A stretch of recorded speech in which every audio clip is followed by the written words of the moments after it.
선교의 구분을 크게 세 단계로 나눈다고 하면은 사도 바울부터 시작해서 이방인 선교가 시작됐죠. 사도 바울부터 시작해서 모라비안 선교까지. 그 다음에 이제 현대 선교학의 출발점이라고 하는 윌리엄 캐리부터 시작해서 최초로 영국 에덴버러에서 선교대회를 했죠. 1910년 거기까지. 그 다음에 1945년 2차 세계대전이 끝난 다음에 현재까지 이렇게 크게 셋으로 구분할 수 있는데, 이 중심점에는 윌리엄 캐리 논문이 사도 바울부터 시작해서 모라비안 선교까지를 분석하고, 또 캐리의 논문이 1910년 에든버러 선교대회의 어떤 방향을 놓을 수 있는 계기가 됐고, 또 캐리의 논문은 지금까지도 어떤 성경적 관점, 역사적 관점, 문화적 관점, 그 다음에 전략적 관점의 기초가 되는 대단히 중요한 논문이다. 그래서 윌리엄 캐리 논문에 대해서는 우리가 좀 심도 깊게 학습하고 연구할 필요가 있습니다. 제목은 우리가 잘 아는 대로 이방인의 개종을 위하여 사용해야 할 방법에 대한 그리스도인의 책임에 관한 연구죠. 이방인을 어떻게 개종할 것이냐, 이방인을 개종하기 위해서 사용해야 할 방법이 뭐냐. 그러니까 여기서 어떤 선교 단체에 대한 어떤 필요성이 나오는 거죠. 이런 선교 단체에 대한 필요성을 느꼈을 때에 그리스도인들은 여기에 대해서 그 책임을 가지고 실제로 선교 단체를 만들어야 되지 않겠느냐, 이렇게 우리가 볼 수가 있어요. 그래서 여기서 선교 단체가 나오게 되죠. 자, 캐리는 이제 1976년도에 태어나서 1834년에 하늘나라의 부름을 받게 되고, 이 캐리의 논문은 개신교 최초의 기독교 선교에 대한 선언이다. 최초의 기독교 선교에 대한 선언입니다. 사도행전 15장에 최초의 어떤 선교 전략 회의가 있었죠. 그런 것처럼 기독교 선교에 대한 선언이다. 역사적 배경이 좀 필요하죠. 17세기의 종교 개혁기였기 때문에 이때 프로테스탄트들은 다른 민족을 향한 선교에 대해서 생각할 만한 여유가 없었어요. 개혁이 성공하느냐 실패하느냐, 이런 프로테스탄트에 대한 그런 어떤 생존과 관계되어 있기 때문에 다른 어떤 생각을 할 수 있는 어떤 뭐가 없었지요. 그들과 진리를 붙들고 투쟁해서 살아남아야 하는 이런 어떤 절대절명의 상황 속에 있었기 때문에, 이때 또 1685년에 루이 14세가 낭트 칙령을 폐지함으로 해서 프로테스탄트 신도들의 생존 자체가 더 위태로운 그런 상황을 맞이하게 되죠. 또 이 프로테스탄트들은 유럽 이외의 다른 세계와 접촉할 기회가 없어요. 왜냐하면 카톨릭 국가인 스페인과 포르투갈이 두 나라가 인도양과 대서양의 해양로를 완전히 장악하고 있기 때문에 그러니까 종교 제국주의적 카톨릭식 선교를 강하게 추진하고 있었기 때문에 프로테스탄트들은 다른 세계와 접촉할 어떤 통로가 차단됐다. 이런 상황 속에서요. 그런데 다행히 프로테스탄트들이 세계 선교에 관심을 갖게 된 어떤 동기가 있었어요. 몇 가지가 있는데 이제 세 가지인데, 그 중에서 네덜란드와 영국이 제국주의적 식민 정책으로 아프리카와 아시아로 진출하게 되죠. 그러니까 진출로가 막혔는데 아프리카와 아시아로 네덜란드와 영국이 지금 진출하거든요. 이게 지금 개신교 국가들이잖아요. 그리고 이때의 아메리카 대륙이 발견하면서 북쪽은 지금 북미지요. 북쪽은 영국과 네덜란드가 점령을 하고, 남미지요. 브라질, 아르헨티나 뭐 이쪽, 여기는 주로 이제 포르투갈, 스페인에서 카톨릭 국가로 형성이 되죠. 그래서 북미, 미국과 캐나다는 기독교, 남미, 이쪽 브라질 뭐 이런데 아르헨티나, 페루, 칠레 이런 데는 이제 캐톨릭 국가로 이렇게 출발이 되게 됩니다. 무엇보다도 이제 교리적인 문제가 있었어요. 18세기, 19세기 초까지만 해도 완고한 칼빈주의죠. 영향을 받아서 주로 칼빈주의는 예정론을 주장을 하는데 이걸 선교까지 적용을 한 거죠. 좀 과도한 적용이라고 볼 수가 있죠. 이런 어떤 칼빈주의의 영향을 받은 많은 사람들이 이교도를 개종시키는 것은, 선교를 하는 건 인간의 노력보다도 주님의 예정에 맡겨야 된다. 때가 되면 주께서 하실 것이다 하는 예정론에 무게를 두다 보니까 어떤 사명에 의한, 영혼을 사랑하는 열정에 의한 어떤 개신교 선교의 어떤 출발점이, 동기가 좀 약했다고 하는 거예요. 이런 상황 속에서도 이제 1776년에 미국이 독립선언을 하면서 지중해 중심이었던 유럽 세계가 대서양 시대가 열리게 되는 거죠. 미국에서 대서양 시대가 열린 거예요. 영국이 아프리카와 인도를 식민주하면서 인도양 시대가 열린 거죠. 그러니까 영국에 의해서 인도양 시대, 미국에 의해서 대서양 시대, 이렇게 해서 대서양과 인도양이 주로 이제 개신교 국가들에 의해서 점령이 됨으로 인해서 개신교의 새로운 어떤 역사가 시작이 되는 거죠. 바로 이때에 이제 캐리가 논문을 집필하게 되고 1792년 10월 1일 날 영국 캐더린에 있는 비비 왈리스 집에서 14명이 모입니다. 여기에서 바로 윌리엄 캐리가 자기 논문을 발표하게 되고, 이 논문에 동의했던 14명이 바로 침례교 선교회를 이때 만들게 되는 거예요. 최초의 선교단체가 되는 거죠. Baptist Missionary Society가 이제 이때 만들어지는 거죠. 그러면 퀘리의 논문을 크게 이제 섹션이 4섹션까지 있는데, 첫 번째 섹션은 중요해요. 이제 교리 분야죠. 우리 주 예수께서 그의 제자들에게 주신 지상명령이 우리에게까지 구속력이 있는지 여부에 대한 연구예요. 그러니까 이 당시만 하더라도 지상명령은 사도들에게만 주어졌다. 그러니까 지상명령은 어떻게 보면 끝났다, 이렇게 판단한 거죠. 그러니까 그 당시 캐리가 있던 그 당시 그리스도인들의 생각이 이 선교는, 지상명령은 사도들에게 끝났다. 그러니까 선교에 대한 책임이 없다. 이런 어떤 인식 속에 있었던 거예요. 이것을 그렇지 않다. 성경은 그렇지 않다 하고 그들이 가지고 있던 어떤 선교에 대한 생각, 선교에 대한 책임감, 이것을 완전히 바꿔버린 거죠. 물론 심의하기에는 그들이 갖고 있지만은 그것을 실제로 정책화하고 문해화하고 동기화하고 이런 과정이 좀 약했다고 하는 거예요. 그러나 이 논문을 발표함으로써 이 논문에서 사도들에게만 지상명령이 주어진 것이 아니라 이 시대, 그 시대에 살아가는 모든 기독교인들에게 지상명령이 주어졌다. 다시 우리가 요한복음 20장 21절, 즉 예수님이 1호 선교사고 나머지 모든 그리스도인들은 세대 바른 사람보다 다 2호 선교사다.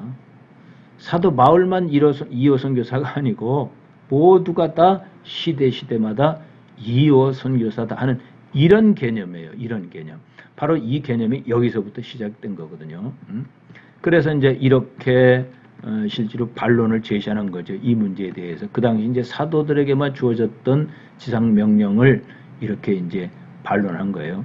만일 그리스도의 모든 민족에게 가르치라고 하는 명령이 사도들에게만 국한되거나 또는 직접적인 성령의 영감 아래에 있는 자들에게만 국한된 것이라고 하면은 세례를 주는 것 역시 그럴 것이다. 그러나 퀘이커 교도들을 제외한 모든 기독교 교파들이 세례를 주는 것이 모두 잘못된 일 아니냐.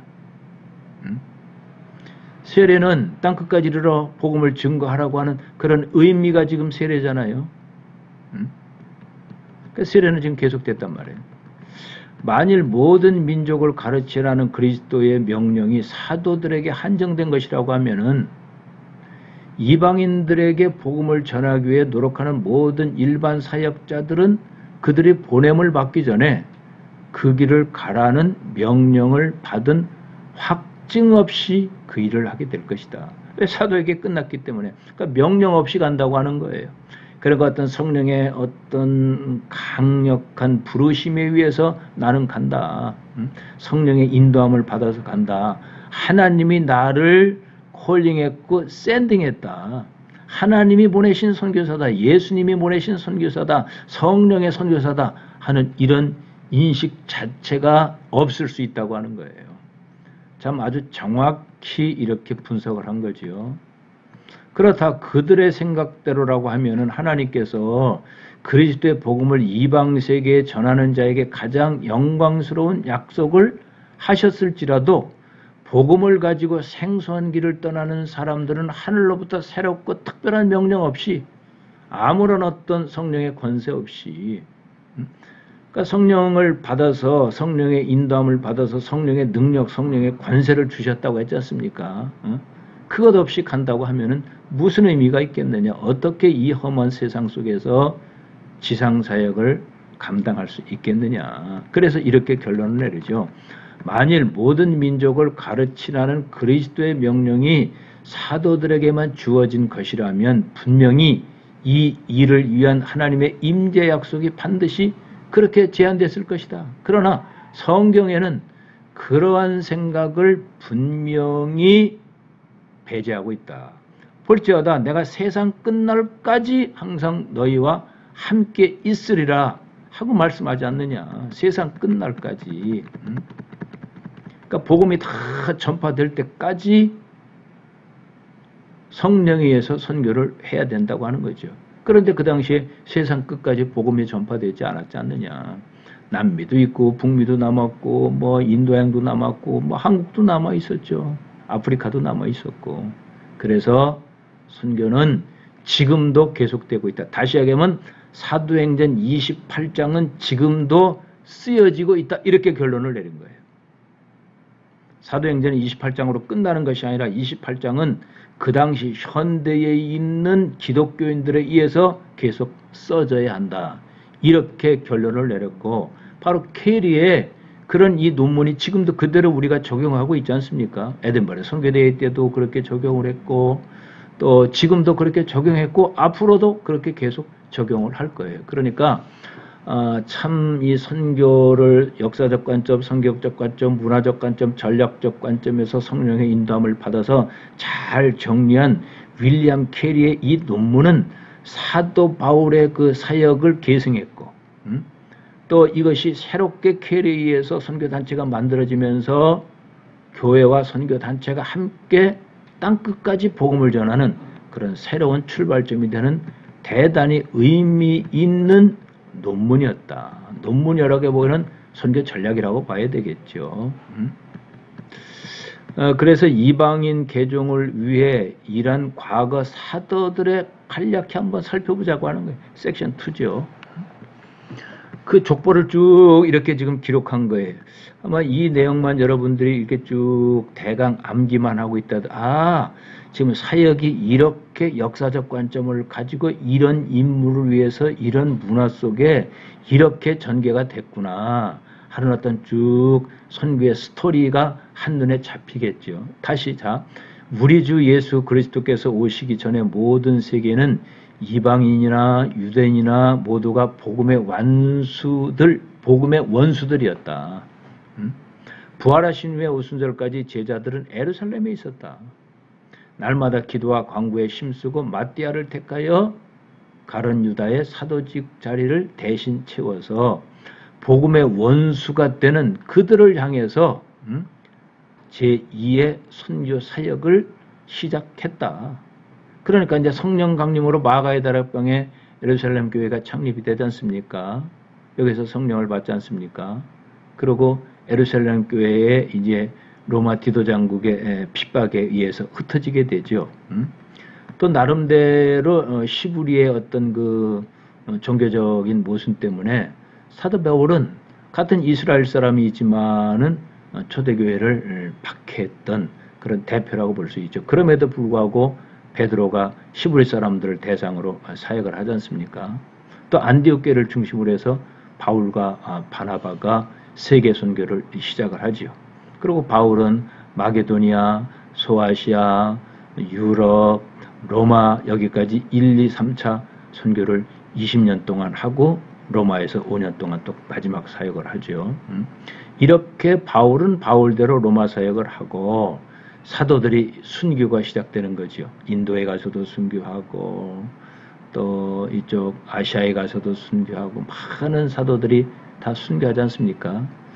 이러면서 이제 170년경 이레네우스의 사역이 다시 크게 빛을 발하게 되고 카르토크의 터툴리안 사역이 또 크게 역사가 되지요. 그리고 이제 기독교를 받아들였던 나라가 변화가 되는 거죠. 문화를 바꾸고 생활을 바꾸고 그러면서 새로운 큰 성령의 기름을 받는 축복된 그런 어떤 역사가 나타나지 않습니까? 그럼에도 불구하고 박해는 계속되죠. 그래서 박해와 복음의 확장은 항상 같이 갑니다. 복음의 확장이 있는 곳에는 박해가 있고 박해가 있는 것이 그것을 다시 극복해서 또다시 복음의 확장이 일어나고 콘스탄틴이 또 이렇게 나름대로 교리도 정리하면서 여러 가지 교회론이라든지 성령론이라든지 이런 걸 정리하면서 그 정리된 신학 위에 또 새로운 선교가 시작이 되고 패트릭 사역은 유명하지요. 오스틴 사역도 유명하고 보니페스 사역은 뭐 더 유명하지요.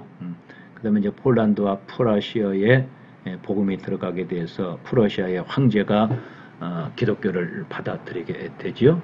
스웨덴 선교가 1168년, 사모지 태아야가 1439년, 중국이 1552년에 복음을 받아들이게 되고 또 동인도 지역과 일본 지역도 이제 복음이 들어가고 아프리카가 17세기부터 들어가고 영국은 이제 특별히 위클리프 성경 번역 선교회에서 그 성경 번역이 하면서 복음의 어떤 마중물적인 역할을 하게 되고 유럽은 이제 헝가리라든지 보헤미아라든지 독일이라든지 스위스 등으로 복음이 확장이 되다가 이제 루터, 칼빈, 멜랑 히톤에 의해서 또 교황의 가톨릭 세계에 항거를 하게 되고 청교도가 북미에 정착을 하지 않습니까? 그러면서 시편 127편 여호와께서 집을 세우지 아니하면 세우는 자의 수고가 헛되다 하는 이 시편 127편을 가지고 건국 이념을 가지고 미국을 세우지 않습니까? 그리고 이제 미국에 원주민이 있었으니까 1632년 엘리엇에 의해서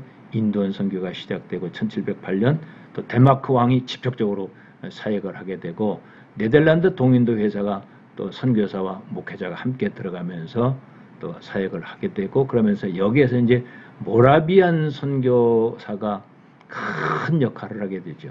이제 여기까지예요.